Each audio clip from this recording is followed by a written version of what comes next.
नमस्कार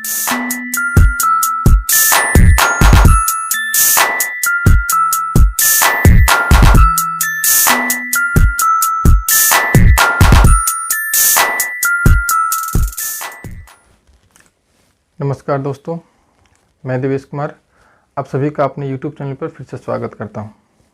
जैसा कि आप सभी को पता है कि हम लोग एक सीरीज़ लेकर के चले, क्वेश्चन बैंक सीरीज, और उसका ये सेकंड लास्ट वीडियो होगा शायद, ठीक है, क्योंकि बोर्ड्स एग्ज़ाम भी अब 2 दिन बाद होने ही वाले हैं, ठीक है। तो आज का जो ये हमारा क्वेश्चन बैंक सीरीज का जो चैप्टर है वो चैप्टर है LPP, लीनियर प्रोग्रामिंग प्रॉब्लम। इस चैप्टर से हर साल एक क्वेश्चन 5 मार्क्स में पूछना है, फिक्स है, ठीक है। और जो क्वेश्चन मैं करा रहा हूँ आज, जो भी क्वेश्चन होगा वो आपके लिए मोस्ट एंड मोस्ट VVI है। समझ लीजिए कि वही क्वेश्चन बोर्ड एग्जाम में आने वाले ऐसे क्वेश्चन है, ठीक है। इस चैप्टर से ऑब्जेक्टिव क्वेश्चन तो नहीं पूछे जाते हैं, ठीक है, लेकिन 2 साल से जब से पैटर्न चेंज हुआ है बिहार बोर्ड का, यानी 200 मार्क्स का क्वेश्चन जब से वो ले रहे हैं बिहार बोर्ड, तब से 1-2 क्वेश्चन किसी साल, मतलब 2020 में और 2021 में 1-2 ऑब्जेक्टिव क्वेश्चन भी पूछ लिए जाते हैं, ठीक है। तो इसलिए पहले मैं कुछ क्वेश्चन आपको 8-10 क्वेश्चन मैंने कहीं से आपको अवेलेबल करा रहा हूँ, जो क्वेश्चन VVI है ऑब्जेक्टिव के पर्पज़ से। तो पहले हम लोग ऑब्जेक्टिव देखते हैं LPP का, फिर उसके बाद चर्चा करेंगे LPP पर कितने कैटेगरी के क्वेश्चन आते हैं, क्या क्या आते हैं, सारा डिस्कस करेंगे, ठीक है। देख लेते हैं पहले ऑब्जेक्टिव हमारा 8-10 क्वेश्चन है। आपको जो असाइनमेंट मिला होगा उसमें दिया ही होगा वो 10 question.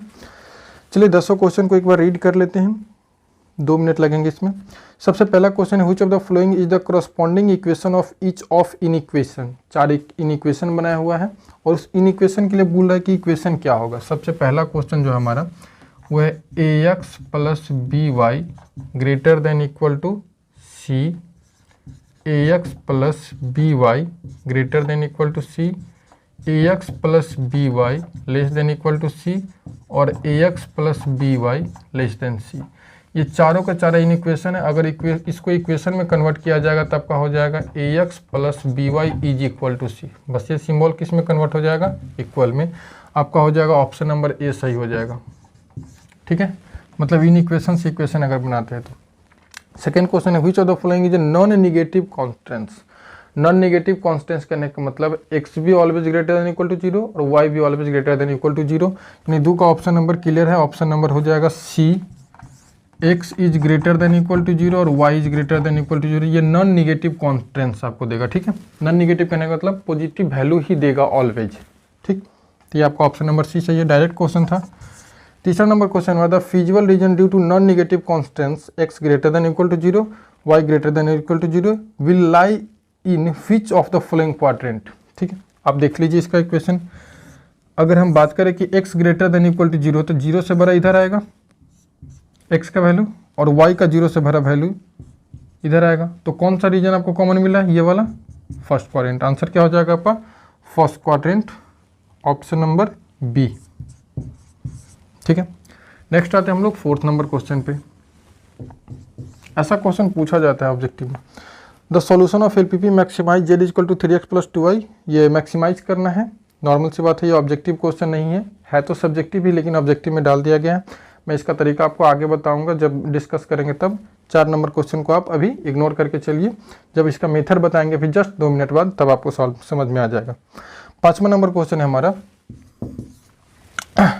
An objective function of general LPP is. Objective function जो होता है वो क्या होता है, ऑब्जेक्टिव फंक्शन जो हमारा होता है वो लीनियर फंक्शन होता है। लीनियर इक्वेशन एक दिया जाता है ऑब्जेक्टिव फंक्शन में, इस तरीके से आपको लिखा रहता है z = AX + BY के रूप में। और ये कैसा इक्वेशन है आपका, लीनियर है। कैसा है, लीनियर फंक्शन कहिए या लीनियर इक्वेशन कहिए। तो ये आपका ऑप्शन नंबर क्या दिया गया है, A। नेक्स्ट आते हैं 6ठे नंबर क्वेश्चन पे, the maximum value of objective function. ये भी क्वेश्चन डिस्कस नहीं करना है अभी, क्योंकि मैक्सिमाइज करने वाला है 6ठा नंबर। 7वां नंबर भी मैक्सिमाइज करने वाला है, मैक्सिमम वैल्यू पूछ रहा है कि कहाँ पर होगा, ठीक है। मैक्सिमम वैल्यू ऑफ z इतना एट कहाँ पर पूछ रहा है, संसलेट इतना इज, ठीक है। 8वां नंबर भी मैक्सिमाइज करना है। मैक्सिमाइज मिनिमाइज करने वाला जो भी वो डिस्कस करेंगे, अभी फिलहाल केवल लैंग्वेज वाला बात करते हैं। 9वां नंबर क्वेश्चन पर आते हैं। 9वां नंबर क्वेश्चन है, feasible region is the set of point which satisfy. Feasible region जो होता है डिस्कस करेंगे, फिजिबल रीजन क्या होता है, आने दीजिए 2 मिनट में। फिजिबल रीजन हमारा जो होता है, जो कॉमन रीजन आता है उसको हम लोग फिजिबल रीजन बोलते हैं। वो क्या होता है? The objective function, the some constraints, all the given constraints. जो सारे कॉन्ट्रेंस दिए जाते हैं उसको जो सेटिस्फाई करता है रीजन, उसी को हम लोग फीजिबल रीजन कहते हैं। देन आपका 9वां का ऑप्शन नंबर हो जाएगा C number option, all the given constraints, all the given constraints. और 10वां नंबर क्वेश्चन है हमारा, the maximum value of Z बराबर, इसको भी इग्नोर करना है अभी, कि मैक्सिमम और मिनिमम कब होगा वो तो आपको बता ही देंगे। थोड़ा सा झलक आपको अगर दिख रहा हो, छोड़िए क्या मतलब कंफ्यूज हो जाओगे। आप इसका स्क्रीनशॉट ले लो। 5 क्वेश्चन 1 2 3 4 5 थे, बस ये लैंग्वेज टाइप का था इसलिए मैंने 5 करा दिया। अब आते हैं बस हम लोग सब्जेक्टिव की तरफ, कि सब्जेक्टिव में कितने कैटेगरी में क्वेश्चन आते हैं एलपीपी से और उसको कैसे सॉल्व करना है वो पढ़ते हैं हम लोग, ठीक है।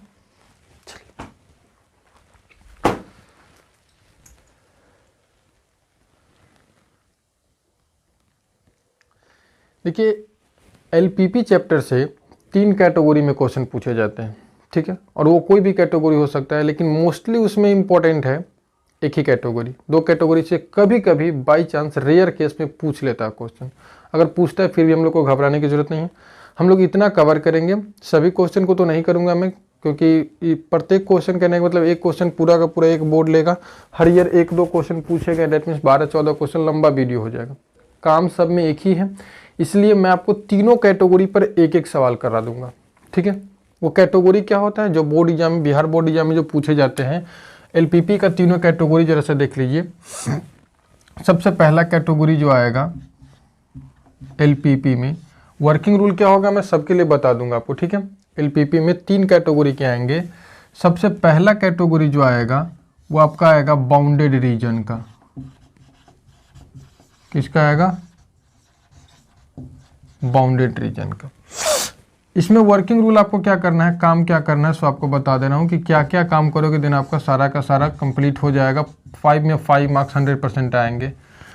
देखिए ग्राफ एक ऐसा चैप्टर एलपीपी, मतलब इसमें अगर आप थोड़ी सी मिस्टेक करते हो देन आपका मार्क्स पूरा 0 होने के चांसेस, और अगर आप सही बनाते हो देन पूरा 5 में 5 मिलेगा आपको, ठीक है। वर्किंग रूल में आपको क्या करना है, सबसे पहला इसमें आपको जो गिवन होगा वो आपको 2 चीज हो जाएगा, एक ऑब्जेक्टिव फंक्शन दिया रहेगा और एक सब्जेक्टिव कॉन्ट्रेंस दिया रहेगा। ये आपका गिवन पार्ट होगा।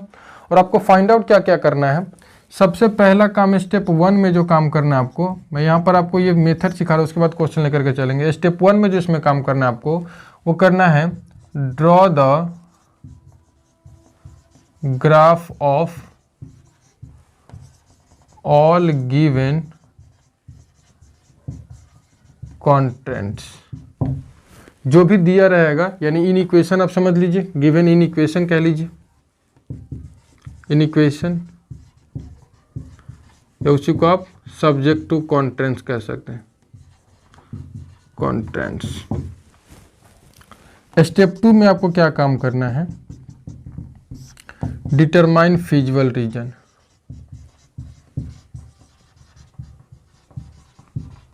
डिटरमाइन फीजिबल रीजन कहने का मतलब जो इन इक्वेशन आप ड्रॉ कीजिएगा, इन इक्वेशन का ग्राफ ड्रॉ कीजिएगा, उसमें जो कॉमन रीजन आएगा, फीजिबल रीजन कहने का मतलब कॉमन रीजन, जो सभी इन इक्वेशन के लिए एक ही है, कॉमन रीजन। फीजिबल रीजन का मतलब क्या होता है, कॉमन रीजन। और तीसरा स्टेप आपको क्या करना है, स्टेप 3 सबसे इजी यही होता है और सबसे ज़्यादा एग्जाम में यही पूछा जाता है, याद रखिएगा, बाउंडेड ही सबसे ज़्यादा पूछा जाता है। स्टेप 4 जो है आपको क्या करना है, find corner point, find corner points and put the value of, put the value of corner points, corner points in objective function, objective function जो z के बराबर आपको दिया रहेगा, एक लीनियर फंक्शन दिया रहेगा ऑब्जेक्टिव फंक्शन, ठीक है। और जो मैक्सिमम वैल्यू आएगा वो मैक्सिमम हो जाएगा और जो मिनिमम आपका आएगा वो मिनिमम हो जाएगा। वैल्यू दिखने के बाद आपको पता चलेगा कौन सा वैल्यू मैक्सिमम और कौन मिनिमम है। डिटरमाइन मैक्सिमम और मिनिमम वैल्यू, डिटरमाइन मैक्सिमम और मिनिमम वैल्यू, हो गया आंसर। बाउंडेड रीजन के लिए इतना काम करना है। दूसरा जो आपका होगा वो होगा unbounded region, unbounded region. Graph draw करने के क्रम में अगर आपका रीजन अनबाउंडेड आता है देन क्या काम करना है, इसका वर्किंग रूल क्या करना है। वर्किंग रूल, स्टेप 1 में all steps of bounded reason. बात को समझिए, अनबाउंडेड आ गया इसका मतलब ये नहीं कि आप उसको छोड़ दो या फिर निगलेक्ट करके चलो। जितना भी काम आप बाउंडेड वाला में करोगे, सवाल लेकर के आएंगे देन आपको पूरा क्लियर हो जाएगा, इसमें कोई शक नहीं है। यहाँ पर मैंने वर्किंग रूल इसलिए समझा दिया है क्योंकि आपको सब क्वेश्चन में इतना ही काम करना है, इसलिए क्योंकि मैं पूरा क्वेश्चन बैंक इसमें नहीं करा रहा हूँ। सॉरी इसके लिए, अगर किसी को बुरा लगे तो मैं हर टाइप पर एक एक सवाल करवा दूंगा। एक बाउंडेड का करवा दूंगा by process all to all, एक अनबाउंडेड रीजन का करवा दूंगा बाई फुल्ली प्रोसेस, और एक जो तीसरा कैटेगरी जो बताएंगे उस पर भी एक करा दूंगा। ठीक है, टाइम थोड़ा सा इसमें भी लग जाएगा, क्या कहते हैं 30-40 मिनट से मैक्सिमम वीडियो बन जाएगा। All step of bounded region. और स्टेप 2 में क्या करना है, इसमें स्टेप 2 में काम करना है वेरिफिकेशन ऑफ, चाहे वेरिफिकेशन या टेस्टिंग कह सकते हैं, वेरिफिकेशन ऑफ मैक्सिमम और मिनिमम वैल्यू।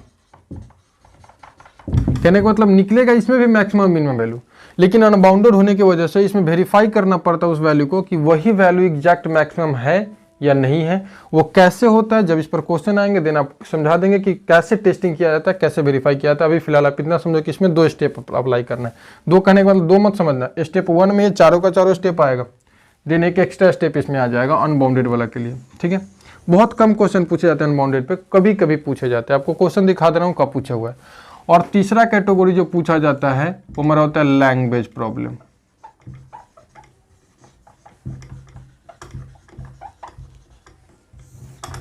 कहने का मतलब आपको लैंग्वेज में एक सवाल दिया होगा, भाषा वाला सवाल होगा पूरा आपको, जैसे कि नॉर्मली सब्जेक्ट टू कॉन्ट्रेंस और ऑब्जेक्टिव फंक्शन नहीं दिया जाएंगे, उसमें लैंग्वेज प्रॉब्लम होगा। उस लैंग्वेज से आपको सबसे पहला काम क्या करना है, इसमें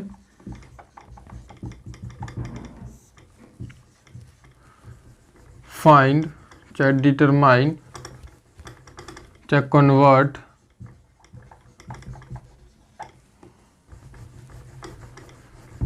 find objective function, find objective function and subject to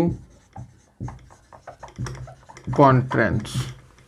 सबसे पहला काम यह आपको करना है कि उसमें आपको ऑब्जेक्टिव फंक्शन फाइंड करना है। ऑब्जेक्टिव फंक्शन क्या होता है आपको बता दूंगा, जेड से डिनोट किया जाता है, उसी को मैक्सिमाइज या मिनिमाइज करना रहता है। कहने का मतलब इस लैंग्वेज प्रॉब्लम को आप इस दोनों कैटेगरी में से किसी एक कैटेगरी में कन्वर्ट कर लोगे, सवाल वही रहेगा। तब स्टेप 2 में क्या काम करना है,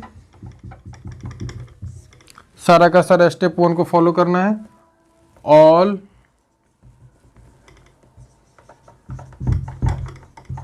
स्टेप्स ऑफ बाउंडेड रीजन। और स्टेप 3 में क्या काम करना है, if the region is unbounded then verify maximum और मिनिमम वैल्यू। ये बस इस चैप्टर का एक थोड़ा सारांश मैंने दिया है, समरी के तौर पर आप इसको रख सकते हैं कि इतना काम हम लोग करते हैं। बाकी तो सारा क्वेश्चन में आपको पता चले कि क्वेश्चन में क्या क्या किस तरीके से अप्लाई करते हैं। आप इसका स्क्रीनशॉट एक ले सकते हैं कि ये आपका वर्किंग रूल होगा। ये सबसे ज़्यादा इंपॉर्टेंट है, सबसे ज़्यादा सवाल इसी टॉपिक से पूछे गए, बाउंडेड रीजन का होता है। और आपको सवाल में कभी नहीं पता चलेगा, मैं पहले ही बोल दे रहा हूँ कि सवाल देख करके आपको कभी नहीं पता चलेगा कि वो बाउंडेड रीजन का सवाल है या अनबाउंडेड रीजन का। जब सवाल आप सॉल्व कर लोगे देन आप मतलब 80% सवाल आपका जब सॉल्व हो जाएगा तब आपको पता चलेगा कि वो बाउंडेड है कि unbounded. That means graph draw होने के बाद आपको पता चलेगा कि अनबाउंडेड है कि बाउंडेड।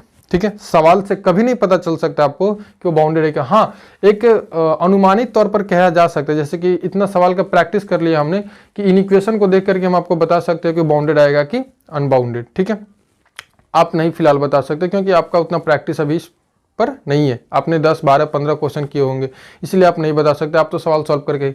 लेकिन क्वेश्चन के इन इक्वेशन को देख करके फिलहाल भगतई करना बिल्कुल गलत है कि वो बाउंडेड है कि अनबाउंडेड। बाउंडेड हो या अनबाउंडेड, इतना स्टेप तो सब में फॉलो होगा, ये बात तो आप समझते हैं ना। चलिए आप इसका स्क्रीनशॉट लीजिए, नेक्स्ट आते हैं क्वेश्चन पे।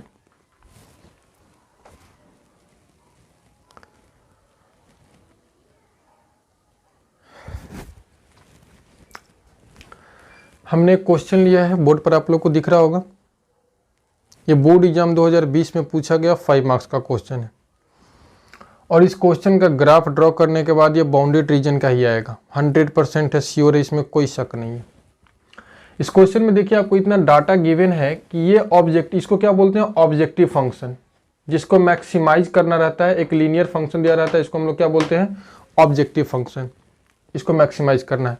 और 3-4 इन इक्वेशन दिए होंगे जिसको हम लोग सब्जेक्ट टू कॉन्ट्रेंस बोलते हैं। बस हो गया काम, कहानी खत्म। अब क्या करना है हमको, इस दोनों इन इक्वेशन, मतलब ये चारों इन इक्वेशन का ग्राफ ड्रॉ करना है। जो कॉमन रीजन आएगा वो आपका फीजिबल रीजन कहलाएगा। फीजिबल रीजन का जो भी कटान बिंदु होगा दो इन इक्वेशन का, उसको, उस पॉइंट ऑफ इंटरसेक्शन को हम लोग बोलते हैं कॉर्नर पॉइंट। कॉर्नर पॉइंट के वैल्यू को इसमें बारी बारी से पुट करेंगे, जिस पर मैक्सिमम वैल्यू आ जाएगा वही हमारा हो गया मैक्सिमाइज। क्लियर है? चलिए चेकआउट करते हैं इसको कैसे बनाना है, सो देखते हैं, सॉल्यूशन में आते हैं इसके।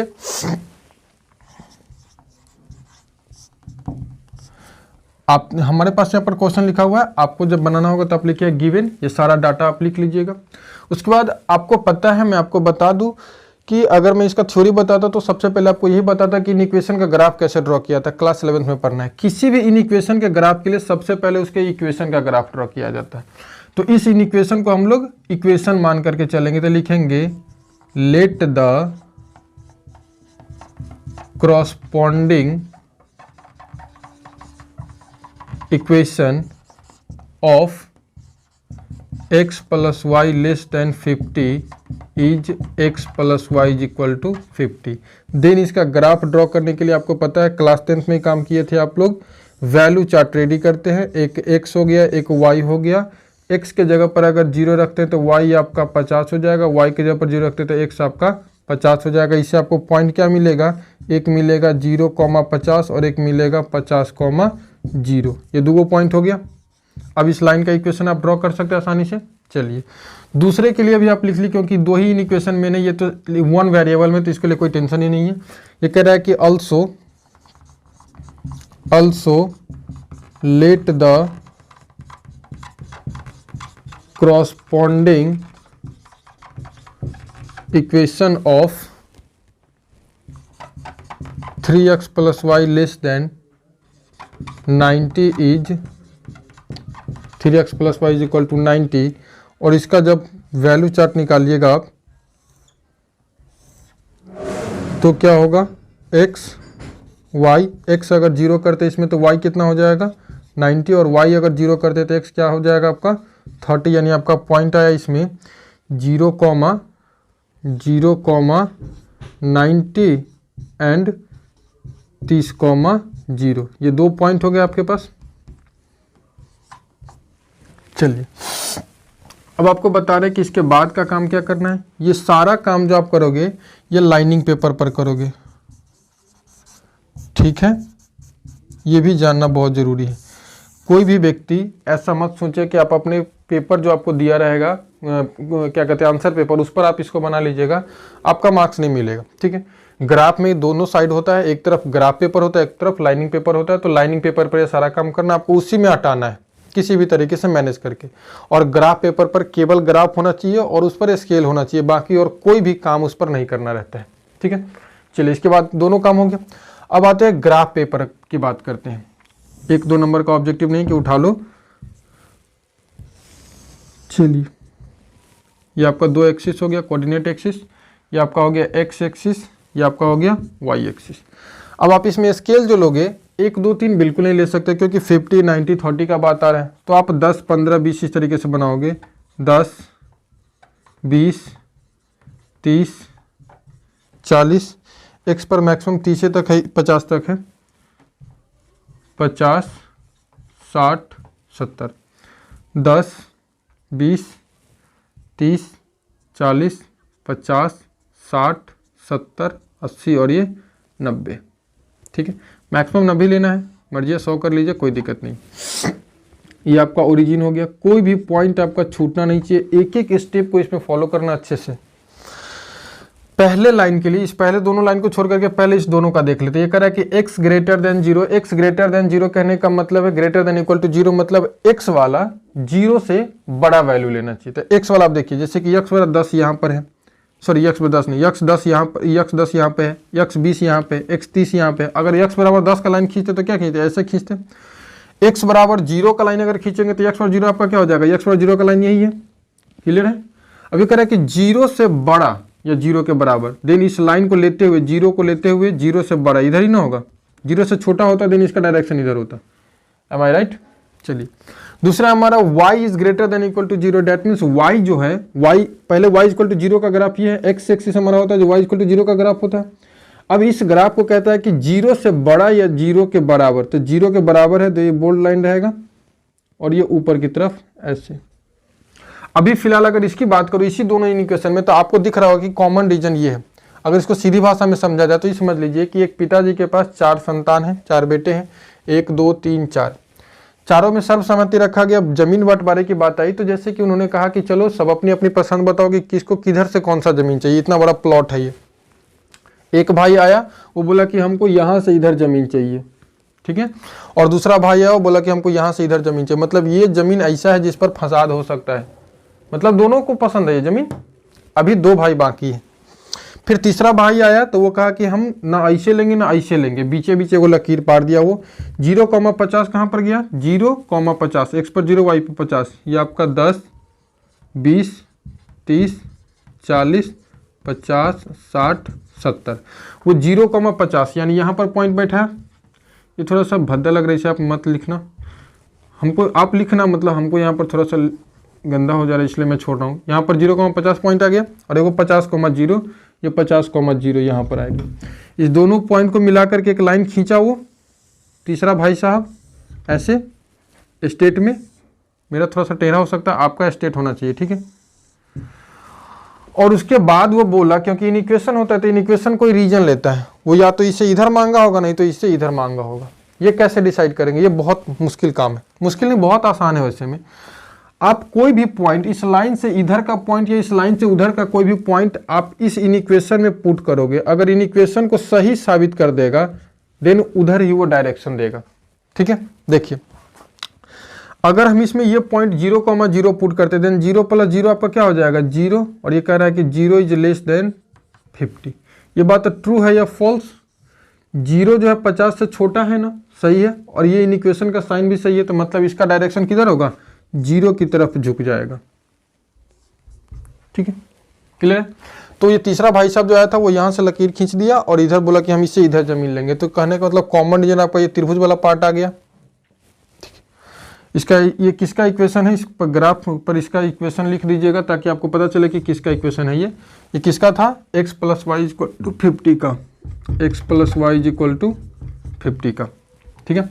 नेक्स्ट लाइन है आपका 0,90 और 30,0, 0,90 तो 0,90 यहाँ पर आएगा और 30,0 कहाँ पर आएगा, यहाँ पर आएगा हमारा। इस दोनों को मिला करके एक लाइन, चौथा भाई ऐसे कि इस दोनों पॉइंट को मिला करके एक लाइन खींच लिया और वो भी बताया होगा कि या तो इसे इधर आएगा नहीं तो इधर जाएगा, यही बोलेगा। चलिए देख लेते हैं, इसमें भी 0 0 पुट करेंगे तो क्या हो जाएगा, 0 + 0 इज लेस देन 90, ये भी सही हो रहा है, मतलब ये आ रहा है 0 इज लेस देन 90। इक्वल को इसमें इग्नोर किया जाता है, ठीक है। तो 0 इज लेस देन 90, तो 0 इज लेस देन 90 करने का मतलब सही है, तो ये भी क्या हो जाएगा 0 की तरफ मूव करेगा। अभी आपको बताए थे ये अभी तो हम केवल इन इक्वेशन खींचे हैं, दूसरा स्टेप आप फॉलो कीजिए। इसमें दूसरा स्टेप में आपको क्या लिखाए थे कि इसके बाद आपको डिटरमाइन करना है इसका फिजिबल रीजन, जो कॉमन रीजन आएगा चारों तरफ से देख लीजिए, पहले ये भाई साहब, फिर ये भाई साहब, फिर ये भाई साहब, फिर ये भाई साहब, इसका भी इक्वेशन लिख दीजिए। ये किसका है, x + 3y = 90 का है ना, हाँ x + 3y = 90 का है। अब इसमें कॉमन रीजन जो आ गया ये आ गया, इसको कलर कर दीजिए आप, जैसे आपको पसंद है वैसे कलर कर लीजिए, पूरा गंदा मत कीजिएगा, इतना भी कर दीजिएगा तो एग्जामिनर समझ जाएगा कि हाँ बच्चा समझदार है, स्मार्ट है।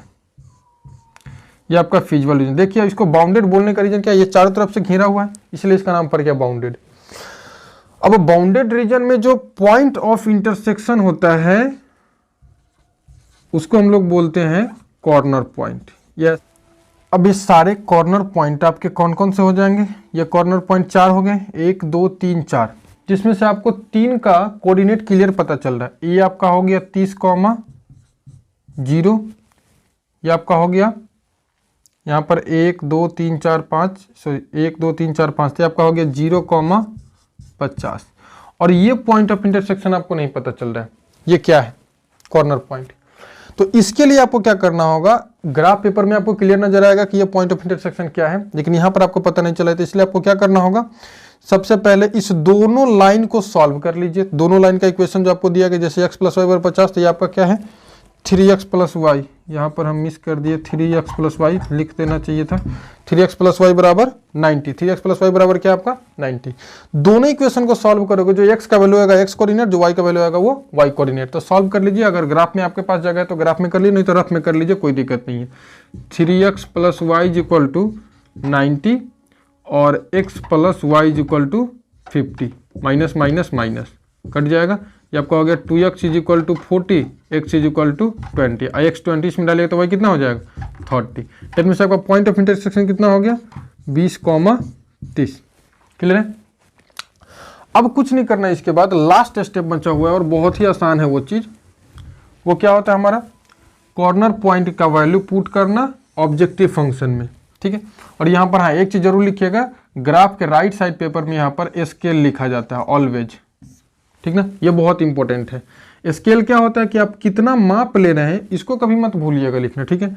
10 सेंटीमीटर ले रहे हैं, सॉरी 1 सेंटीमीटर 10 यूनिट ले रहे हैं, तो यहाँ पर लिखिएगा कि 1 सेंटीमीटर बराबर, ये बीच का जो दूरी होता है वो 1 सेंटीमीटर होता है, 1 सेंटीमीटर बराबर 10 यूनिट ऑन बोथ एक्सिस। दोनों पर अगर 10 10 ले रहे हैं तो बोथ एक्सिस कर दिए, कोई दिक्कत नहीं। लास्ट काम बचा हुआ है, एक तरफ आपका आ गया कॉर्नर पॉइंट और दूसरी तरफ आ गया आपका वैल्यू ऑफ z = क्या दिया गया है 4x + y। बस ये लास्ट काम है, उसके बाद खत्म। पहला पॉइंट कॉर्नर पॉइंट 0,0, दूसरा पॉइंट है 30,0 और तीसरा पॉइंट है आपका 20,30, चौथा पॉइंट है आपका 0,50। 0,0 डालेंगे तो z का वैल्यू क्या हो जाएगा 0 हो जाएगा। 30,0 रखिए तो क्या हो जाएगा 3 चौका 12, 120 हो जाएगा। 20,30 रखे तो 4 दूना 8 और 3 10 हो जाएगा 110। और इसमें रखिएगा 0,50 तो आपका हो जाएगा z = 50। अंधा को भी दिख रहा होगा कि कहाँ पर मैक्सिमम और कहाँ पर मिनिमम है। मिनिमम 0 वैल्यू आ रहा है और मैक्सिमम 120 वैल्यू आ रहा है, तो बस डायलॉग चिपका दीजिए लास्ट में, हेंस मैक्सिमम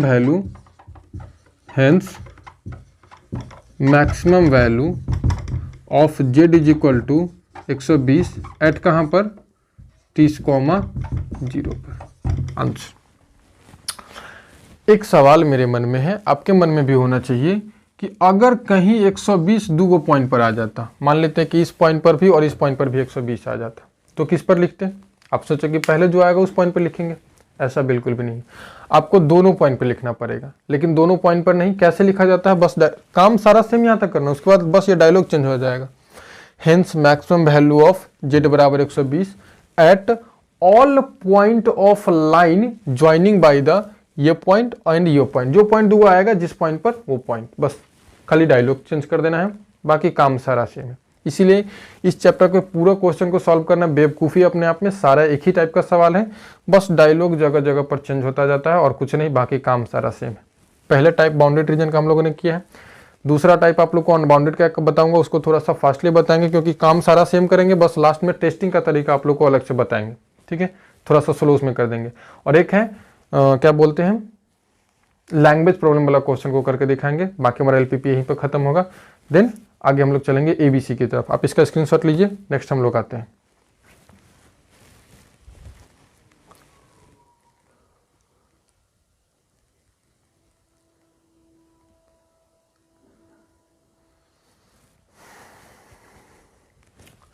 चलिए नेक्स्ट क्वेश्चन पे हम लोग चलते हैं।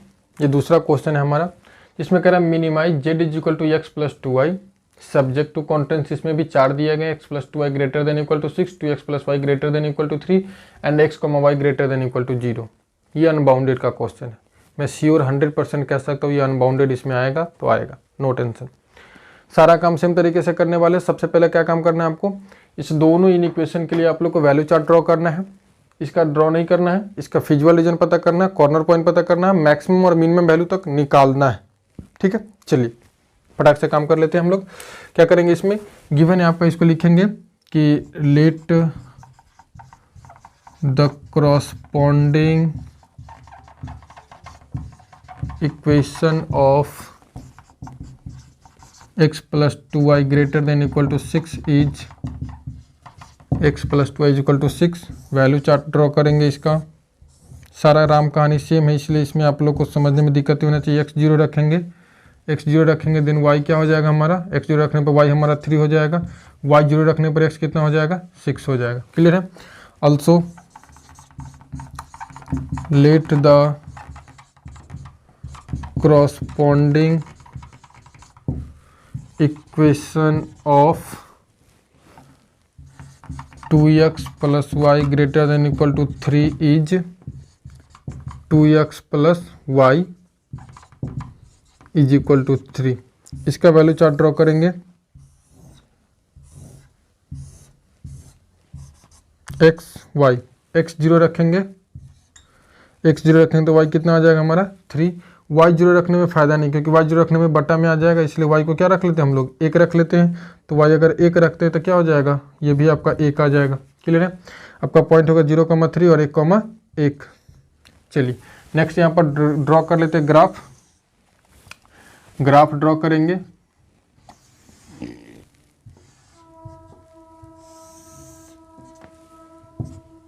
एक 2 3 4 5 6 एक्स एक्सिस वाई एक्सिस, 1 2 3 4 5 6 ही मैक्सिमम है, इसलिए 6 तक ले लिए, कोई दिक्कत नहीं। पहले इस दोनों के लिए x greater than equal to 0 के लिए आपको पता है x greater than equal to 0 क्या हो जाएगा आपका, ये आपका हो जाएगा x 0 से बड़ा होना चाहिए तो इधर होना चाहिए x ग्रेटर देन 0, यही ना। x ग्रेटर देन अगर 1 होता तो यहाँ पर आ गया x ग्रेटर देन 0, तो x 0 बराबर y एक्सिस 0 से बड़ा। y greater than equal to 0 तो y greater than equal to 0 यहाँ से इधर हो जाएगा। ये तो फर्स्ट क्वाड्रेंट देगा ही। ठीक है, नेक्स्ट आपका आएगा इसका, पहले इस लाइन का खींचते हैं तो हमारा 0,3 x0 y3 यहाँ पर पॉइंट जाएगा, और ये 6,0 तो 1 2 3 4 5 6 6,0 यहाँ पर आएगा। ये भाई साहब क्या किए, इस दोनों पॉइंट को मिला लिया और ये कहा कि हम इससे किधर जाएंगे, ये भी डिसाइड करना बाकी है कि इधर जाएगा कि इधर जाएगा।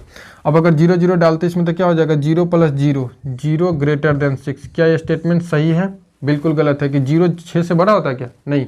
तो इसका डायरेक्शन किधर हो जाएगा, इसका डायरेक्शन 0 के अपोजिट साइड में हो जाएगा। हम 0 0 पुट करके चेक कर लिए तो 0 0 की तरफ नहीं आ रहा है, तो इसका इधर हो जाएगा डायरेक्शन। अब आपका कॉमन रीजन क्या हो गया, इधर वाला ये सारा कॉमन रीजन हो गया। ठीक है, नेक्स्ट चौथे भाई साहब आए तो ये आपका 0,3 तो 0,3 एक्स पर 0, ये तो पॉइंट यही रहेगा। और दूसरा पॉइंट है 1,1 तो 1,1 आपका क्या हो जाएगा, यहाँ पर आ जाएगा। ठीक है, अब इस दोनों पॉइंट को ये मिला लिए भाई साहब।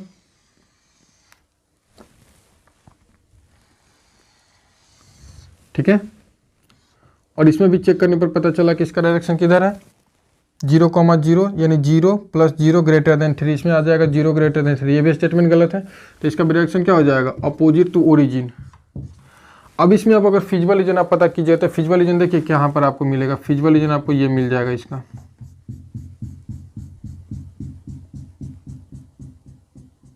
ठीक है, अब आप ही बताओ इसमें कॉर्नर पॉइंट कितने आ रहे हैं, केवल 2 ही कॉर्नर पॉइंट, एक कॉर्नर पॉइंट यहाँ पर और एक कॉर्नर पॉइंट यहाँ पे, बाकी कहीं पर कोई भी इंटरसेक्ट कर रहा है क्या, बिल्कुल नहीं कर रहा है। तो इसमें कॉर्नर पॉइंट आपका 2 ही हो गया, एक तरफ हो गया कॉर्नर पॉइंट, ये आपका 2016 का बोर्ड एग्जाम को पूछा गया कॉर्नर पॉइंट, और एक आपको क्या है वैल्यू ऑफ जेड बराबर, जेड का वैल्यू कितना हमारे पास x plus 2y। Corner point आपके पास ये पॉइंट क्या है, ये हमारा कॉर्नर पॉइंट चाहिए, कोई ये क्यों नहीं हो सकता यहाँ पर, क्योंकि ये फिजिबल रीजन के अंतर्गत नहीं आ रहा है। ठीक है, तो कॉर्नर पॉइंट ये आपका है 0,3 और ये आपका है 6,0, तो 0,3 और ये आपका हो गया 6,0। बहुत ही सस्ता क्वेश्चन था ये, z बराबर और यहाँ पर z बराबर 0,3 रखने पर 0 और 3 दूना 6 और 6,0 रखने पर भी क्या आ गया 6। कमाल की बात। इस क्वेश्चन में मैक्सिमाइज करना था फिर भी, मिनिमाइज करना था फिर भी 6 ही आ रहा है दोनों पॉइंट पर। अब इसको भी हमको प्रूफ करना है कि वो 6 करेक्ट आंसर है या नहीं। पहले तो ये लिखेंगे कि ये मैक्सिमम मतलब ये मिनिमम वैल्यू है, ये लिखना बिल्कुल गलत है अभी। पहले इसका क्या करेंगे, टेस्टिंग। क्या करेंगे, टेस्टिंग ऑफ मिनिमम वैल्यू, ठीक ना। तो यहाँ पर आप लिखिएगा टेस्टिंग ऑफ, चाहे वेरिफिकेशन कर सकते हैं, मिनिमम वैल्यू। मिनिमम वैल्यू का हम लोग टेस्ट कर रहे हैं। क्लियर। चलिए किस तरीके से टेस्ट किया जाता है। तो जो ऑब्जेक्टिव फंक्शन आपको दिया जाता है उससे हम लोग एक इक्वेशन रेडी करते हैं इस वैल्यू पर, ठीक ना। क्या लिखेंगे, we draw the graph of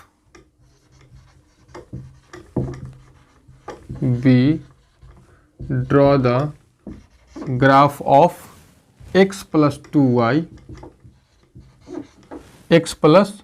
2y greater than less than minimum value. Minimum value कितना हमारे पास 6 आया है ना अभी तक, जो 6 पर x plus 2y less than, अगर मिनिमम था तो लेस देन, मैक्सिमम होता तो ग्रेटर देन पर खींचते, ठीक है। चलिए अब इसका ग्राफ ड्रॉ करने के बाद इसका ग्राफ ड्रॉ करेंगे और जो आपका फिजिबल रीजन ग्राफ आया है, अगर इसमें एक भी कॉमन पॉइंट आ गया देन ये आपका मिनिमम वैल्यू नहीं कहलाएगा। यही है टेस्टिंग का तरीका। और अगर कॉमन पॉइंट एक भी नहीं आया, इसके ग्राफ को ड्रॉ करेंगे तो कोई रीजन देगा ना, कोई रीजन बनाएगा अपना, और फिजिबल रीजन है उसमें अगर कुछ भी कॉमन नहीं है देन ये आपका मैक्सिमम वैल्यू है। यही तरीका है टेस्टिंग का। तो x + 2y के लिए आप लोग किस तरीके से ग्राफ ड्रॉ कीजिएगा कि x + 2y = 6 आप लेकर के चल रहे हैं, तो देन आपका क्या हो जाएगा, x + 2y है ना, x 0 करेंगे तो y कितना हो जाएगा आपका 3, और y 0 करेंगे तो x कितना हो जाएगा 6, 0,3 और 6,0। तो पॉइंट तो यही आ गया। बड़ी कमाल की दुविधा है ये 0,3 एंड 6,0, लेकिन आपको बता दें यहाँ पर इक्वल का साइन नहीं होता है, देन ये आपको डॉटेड लाइन देगा। आप यहीं पर क्या करोगे, इसी सेम लाइन पर एक डॉटेड लाइन इस तरीके से डिनोट कर दोगे, पता चलना चाहिए उसमें, ठीक ना, डॉटेड है भी। डॉटेड लाइन का मतलब है कि उस लाइन को इंक्लूड नहीं करना है। डॉटेड का मतलब होता है इंक्लूड नहीं करना है। जब इक्वल का साइन रहता है देन बोल्ड लाइन, और अगर ग्रेटर देन या सिर्फ लेस देन है देन डॉटेड लाइन डिनोट किया था। अब देखिए, अब इसका डायरेक्शन अगर डिसाइड करते हैं इस डॉटेड लाइन के लिए, केवल ध्यान दीजिएगा डॉटेड का डायरेक्शन डिसाइड करते हैं, तो इसमें अगर हम 0,0 पुट करते हैं तो क्या हो जाएगा, 0 + 0 से ग्रेटर देन है 6। ये सही हो रहा है, मतलब इसका डायरेक्शन किधर हो जाएगा, 0 की तरफ हो जाएगा। डॉटेड वाला का डायरेक्शन 0 की तरफ हो जाएगा। अब लाइन हमारे साथ समस्या ये है कि उसी लाइन पर वो भी आ गया, तो क्या करें, इसी में दिखाना पड़ेगा। अब देखिए फिजिबल रीजन इधर है और इसका डायरेक्शन इधर है, क्या कुछ भी कॉमन आ रहा है, नहीं ना। तो यहाँ पर लिखिएगा, आपको स्टेटमेंट लिखना पड़ेगा, there is no any point common with feasible region and x + 2y < 6। इसके ग्राफ और फिजिबल रीजन के साथ कोई भी पॉइंट कॉमन नहीं है, so 6 is the minimum value. 6 is the minimum value. अगर कहीं आ जाता कॉमन तो लिखते there is no minimum value, ठीक है।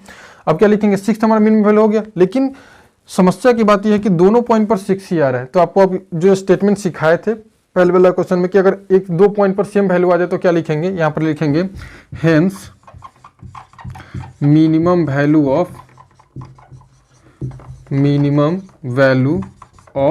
z = 6 at all points of. यही थोड़ा भाषण सब हो जाता है तो इसलिए बच्चे इसको डर जाते हैं इस टॉपिक से कि ये कहाँ करने जाए, काम बेकार हो जाएगा।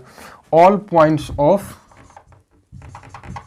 लाइन ज्वाइनिंग द पॉइंट्स, दोनों पॉइंट ले लीजिए 0,3 एंड 6,0। कहने का मतलब हुआ कि इस दोनों पॉइंट को जोड़ करके बनने वाला लाइन के हर एक पॉइंट पे वो मैक्स मिनिमम वैल्यू देगा। क्लियर है? आई होप कि आपको समझ में आ गया होगा। इसमें जो अधूरा चीज़ बच गया उसको यहाँ पर नोट कर लीजिए। स्केल इसका लिख दीजिएगा।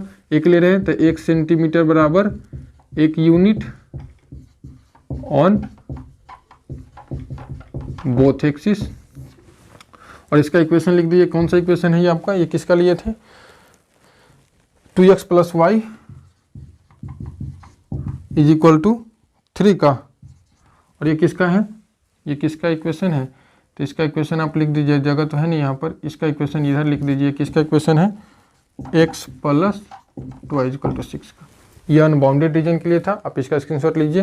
ये डायलॉग बहुत काम देगा आपको, ये वाला डायलॉग। ठीक है? और टेस्टिंग का ये तरीका याद रखना है कि मिनिमम वैल्यू रहे। मिनिमम वैल्यू अगर था तो लेस देन लेकर के ड्रॉ किए हैं, और अगर मैक्सिमम वैल्यू होता तो ग्रेटर देन लेकर के ड्रॉ करते, तब कॉमन पॉइंट देखते। क्लियर है? आप इसका स्क्रीनशॉट लीजिए। नेक्स्ट एक लैंग्वेज वाला क्वेश्चन पे आते हैं।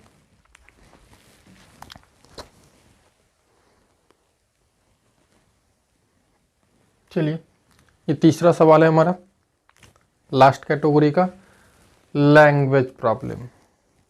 आपको समझ में आ जाना चाहिए कि हम क्यों छोड़ दिए हैं। देखिए, सब में काम वही है। इतना लंबा चौड़ा क्वेश्चन है, पढ़ते पढ़ते आदमी ऊपर से पढ़ते आएगा, नीचे भूल जाएगा, नीचे आएगा तो ऊपर भूल जाएगा क्या लिखा हुआ था। ठीक ना? कोई बात नहीं, फिर भी मैं आप लोगों को पढ़ के सुनाऊंगा, इसका मतलब समझाऊंगा, तब इसको सॉल्व करूंगा। ऐसे तो नहीं सॉल्व कर दूंगा। कहते हैं furniture dealer deals in only 2 items. एक फर्नीचर कहने का मतलब लकड़ी का काम करने वाला व्यक्ति है जो केवल 2 प्रकार के आइटम को बेचता है, टेबल एंड चेयर, मतलब कुर्सी और टेबल बेचता है। He has Rs 5000 to invest. उसके पास टोटल 5000 रुपया है इन्वेस्ट करने के लिए। And a space to store at most 60 piece. और उसके पास टोटल 60 है सामान रखने का जगह है, मैक्सिमम, उससे ज़्यादा वो नहीं रख सकता। एट मोस्ट लगा दिया, कहने का मतलब मैक्सिमम वो 60 सामान रख सकता है, उससे ज़्यादा के पास जगह उसके पास नहीं है। A table cost Rs 250 and a chair Rs 50। मतलब उसको, हिम यहाँ लिखा हो ना, उसको 250 रुपया में वो टेबल खरीदता है वो, और 50 रुपया में कुर्सी खरीदता है। He can sell a table at profit of Rs 50। वह एक टेबल को 50 रुपया के लाभ पर बेचता है। And a chair at profit of Rs 15। और चेयर को 15 रुपये के प्रॉफिट पर बेचता है। Assuming that he can sell all the items that he buys. यह मानते हुए कि उसने जितना भी सामान खरीदा उसको बेच दिया। How should be invest. उसको कैसे इन्वेस्ट करना चाहिए, मतलब उसको लगाना चाहिए हिज मनी इन ऑर्डर। किस ऑर्डर में? That he may maximise his profit, कि वो अपने प्रॉफिट में मैक्सिमम से मैक्सिमम प्रॉफिट कमा सके। ठीक है? चलिए, इसको पढ़ने के बाद इस डाटा से हमको रेडी करना है सवाल। मैक्सिमाइज क्या होगा, सब्जेक्ट टू कॉन्ट्रेंस क्या होगा। ठीक है? चलिए सवाल सॉल्व करते हैं। आपके पास 2 आइटम है, एक टेबल है, एक चेयर है। दोनों के नंबर को हम लोग x एंड y मान सकते हैं। ये बात आप लोग बचपन से काम करते आ रहे हैं। जो भी चीज़ नहीं पता मैथ में माना कि। चलिए, तो क्या लिख कर लेंगे यहाँ पर? Let the number of tables are x and number of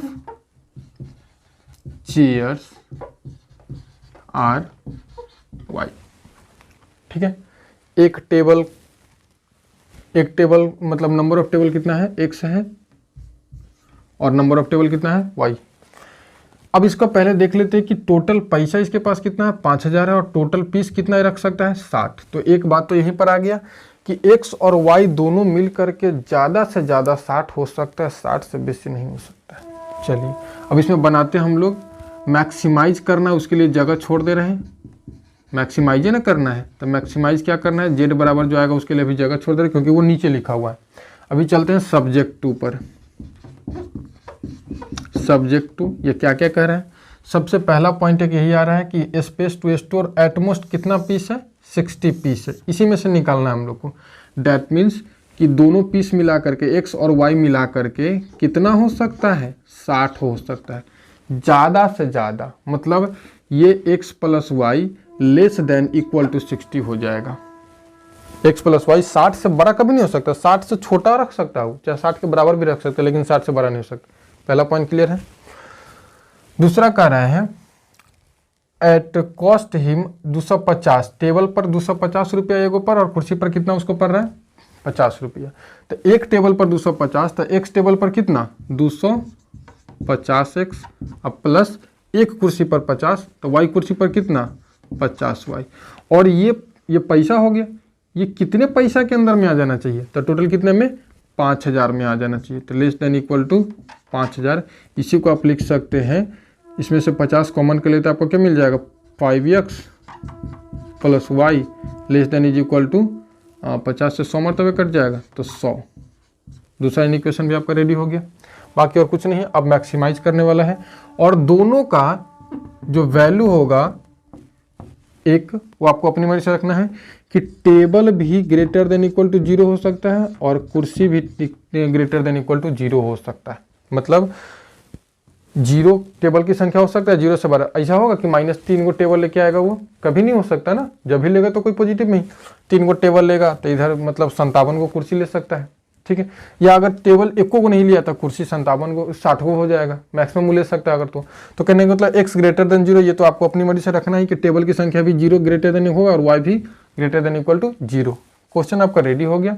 अब यहाँ पर मैक्सिमाइज क्या करना था वो देख लीजिए कि करा कि प्रॉफिट क्या पाता है टेबल पर, आपको कहाँ गया प्रॉफिट RS50 किस पर टेबल पर। एक टेबल पर 50 रुपया प्रॉफिट कमाता है तो एक टेबल पर कितना प्रॉफिट हो जाएगा 50x प्लस एक कुर्सी पर प्रॉफिट कमाता है 15 रुपया तो वाई कुर्सी पर कितना हो जाएगा 15y। सवाल आपका रेडी है, आपको सॉल्व करना है सारा सेम प्रोसेस से। सबसे पहला काम आपको क्या करना है, इस दोनों इक्वेशन के लिए, एक इसके लिए और एक इसके लिए वैल्यू चार्ट रेडी करना है। मैं शॉर्टकट में यहाँ पर थोड़ा सा कर दूँ क्योंकि स्पेस है नहीं उतना। सॉल्यूशन में देखिए यहाँ पर सबसे पहला for equation x plus y is equal to 60, value chart आपका हो जाएगा ये x y, x 0 रखिएगा तो y 60 और y 0 रखिएगा तो x 60। और फॉर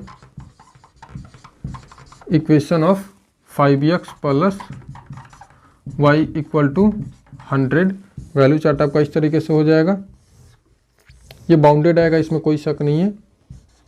x y, x 0 रखिएगा तो y कितना हो जाएगा, इसमें y 100 हो जाएगा और y 0 रखिएगा तो ये कितना हो जाएगा 20 हो जाएगा। अब इस दोनों को आप क्या करें, ग्राफ ड्रॉ कर लीजिए। यहाँ पर y मैक्सिमम 100 है तो थोड़ा सा लंबा तो बनाना पड़ेगा।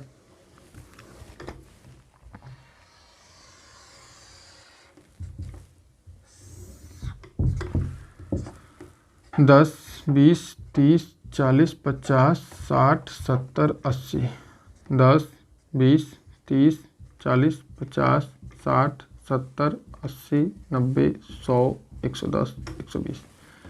एक्स एक्सिस वाई एक्सिस, मैं इसको शॉर्टकट में मार दे रहा हूँ क्योंकि जगह है नहीं यहाँ पर, सॉरी उसके लिए। 0 60 तो एक्स पर 0 वाई पर 60, 1 2 3 4 5 6 7, सॉरी 6 है ना, 0 60 हो गया। और 60 0 1 2 3 4 5 6 60 0, इस पॉइंट को मिला लो और इसका डायरेक्शन देख लीजिए। 0,0 अगर इसमें आप रखते हैं, इसमें 0,0 रखते हैं तो 0 इज लेस देन 60, सही बात है, तो 0 की तरफ मूव कर जाएगा ये, ठीक है। थोड़ा सा फास्ट बना रहा हूँ, दिक्कत नहीं ना कोई। और इसमें अगर करते 0,100 तो x पर 0 y पर 100, 70 80 90 100 यहाँ पे आ गया।